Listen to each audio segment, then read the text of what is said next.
라면은 끓여서 다른 그릇에 옮겨 담는 게 좋다. 조리 후 냄비채로 라면을 먹게 되면 뜨거운 냄비로 인해 면이 쉽게 불 수 있다. 정말 빠르게 먹는 사람들은 문제 없겠지만 천천히 먹는 사람들의 경우 그릇 하나 정도는 설거지 플렉스 하도록 하자. 많은 사람들이 라면에 카레가루, 케첩, 쌈장, 된장 등을 추가해 넣어 먹으면 맛있다고 한다. 나는 선호하지 않는다. 한국과 외국에서 가장 많이 팔리는 라면인 신라면이다. 쇠고기 베이스 국물로 옛날에 비해서는 맛없어졌다는 이야기가 있지만 아직도 한국의 라면이라고 하면 신라면이라고 할 정도로 대표적인 라면이다. 우리가 분식집이나 김밥집에서 파는 대부분의 라면은 이 신라면으로 만들어졌다. 신라면에는 떡을 넣어서 먹는 것을 추천한다. 떡의 쫀득한 식감을 느끼기 위해서는 면발과 함께 넣어주자.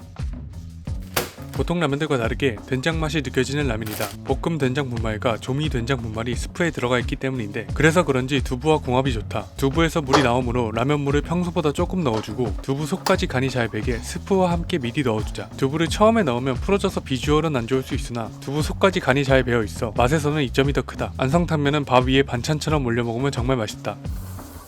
두부를 싫어하는 사람들도 라면 국물을 먹으면 두부는 정말 맛있게 먹을 수 있을 것이다. 처음 영상에서 사용했던 파이터 비빔면이다. 파이터 비빔면은 골뱅이와 함께 먹으면 정말 맛있다. 파이터 비빔면 같이 찬물에 헹궈서 먹는 라면들은 꼬들한 식감을 좋아해도 평소 봉지라면보다 더 익혀줘야 한다. 찬물에 면발이 닿으면서 전분이 굳어 딱딱해지기 때문이다. 그냥 골뱅이만 넣어서 먹어도 맛있지만 추가로 깻잎과 김가루 정도만 추가해줘도 보통 술집에서 시키는 골뱅이 소면보다 더 맛있는 음식이 완성된다.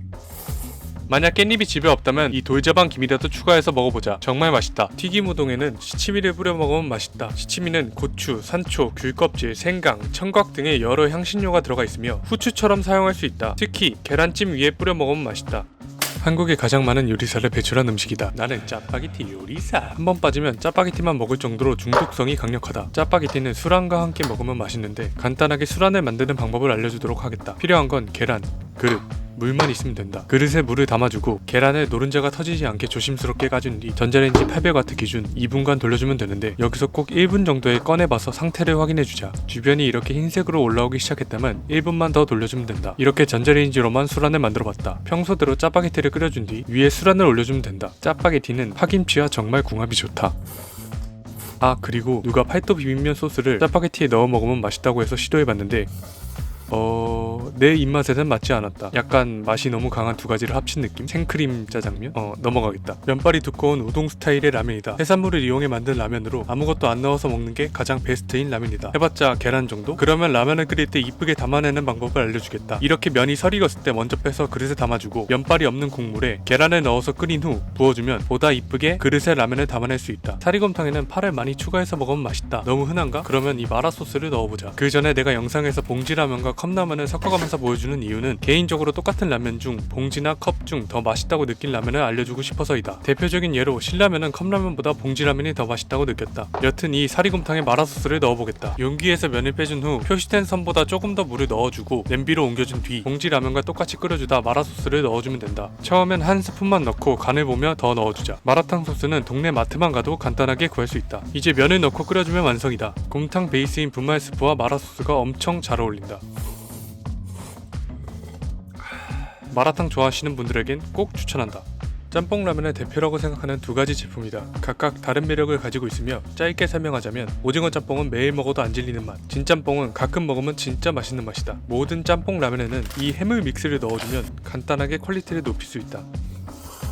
해물 믹스는 노브랜드 해물 믹스를 추천한다. 가성비가 정말 좋다. 육개장은 체다 치즈 한 장을 넣어서 먹으면 정말 맛있다. 단 반드시 작은 컵으로 해야 된다. 큰 컵은 작은 컵보다 늦게 출시되면서 소비자의 입맛에 맛을 변형시켜 더 자극적이다. 농심 측에서도 말한 적 있듯이 이름만 같을 뿐 다른 제품이라고 보면 된다. 치즈가 짠맛을 조금 중화시켜주면서 감칠맛을 극대화시켜준다. 나도 치즈라면을 별로 안 좋아하는 사람이다. 꼭 이건 넣어서 먹어봐라. 정말 맛있다.